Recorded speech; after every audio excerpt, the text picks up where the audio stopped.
గోబీ తయారు చేసుకోవడానికి కావలసిన పదార్థాలు చూసేయండి. ఉడికించిన గోబీ ముక్కలు 2 కప్పులు, మైదా 1/2 కప్పు, కార్న్ ఫ్లోర్ 1/2 కప్పు, తరిగిన పచ్చిమిరపకాయలు 3, చిల్లీ ఫ్లేక్స్ 1 టేబుల్ స్పూన్, తరిగిన వెల్లుల్లి 1 టీ స్పూన్, తరిగిన అల్లం 1 టీ స్పూన్, ఉప్పు తగినంత, మిరియాల పొడి 1 teaspoon, soya sauce 1 teaspoon, tomato sauce 1 teaspoon, chilli sauce 1 teaspoon, నూనె డీప్ ఫ్రై కి సరిపడా, తరిగిన ఉల్లికాడలు కొద్దిగా. సో ఇక్కడ ముందుగా మనం గోబీకి బ్యాటర్ తయారు చేసి నూనెలో డీప్ ఫ్రై చేసుకుంటాం. సో ముందుగా నూనె వేడి పెట్టేసుకుంటాం. సరే.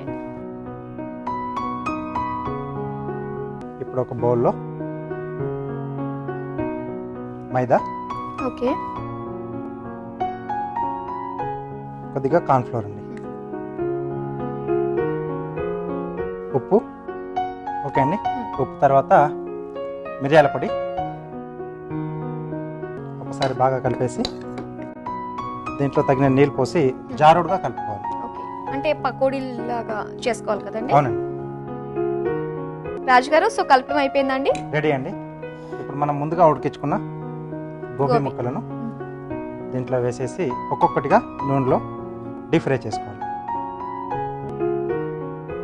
మనం ఉడికిలేదు కదండి గోబీ ముక్కల్ని? ఉడికించుకున్నాం.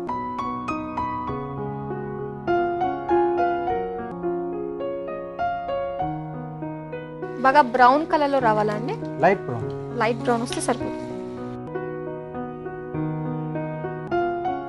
ఇవి వేగే లోపు నెక్స్ట్ ప్రాసెస్ కూడా ఇటువైపు చేసేసుకోవచ్చు. అవునండి, ఇది అటువైపు మార్చేసి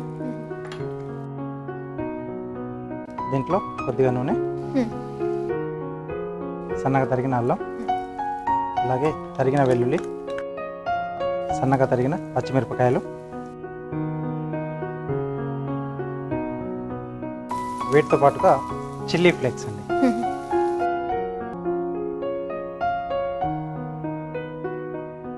ఓకే. ఇవి కాస్త వేగిన తర్వాత దీంట్లో soya sauce, okay, tomato sauce, okay, అలాగే చిల్లీ సాస్. సో ఇప్పుడు దీంట్లో కొన్ని నీళ్ళు పోసుకుని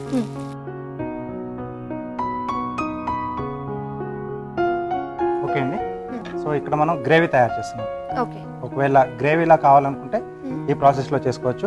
గ్రేవీ అక్కర్లేదనుకుంటే వాటర్ యాడ్ చేయకుండా డైరెక్ట్గా మనం ప్రాసెస్ తయారు చేసుకోవచ్చు. సో అలాగే కార్న్ ఫ్లోర్లో కొద్దిగా నీళ్ళు కలిపేసుకుని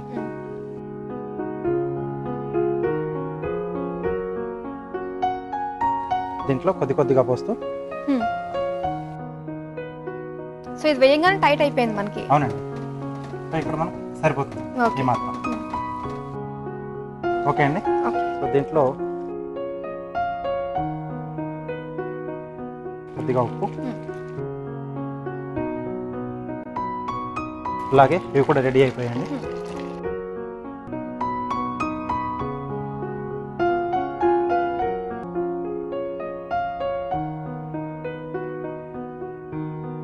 ఒకసారి బాగా కలిపేసుకోవాలి. ఓకే, రెడీ అయిపోయిందండి. Okay,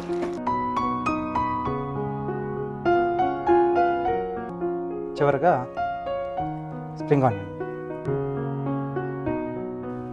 okay, chilli gobi ready అండి. ఓకే, చూసారు కదా, వేడిగా చిల్లీ గోబీ రెడీ చేసేసుకున్నాము.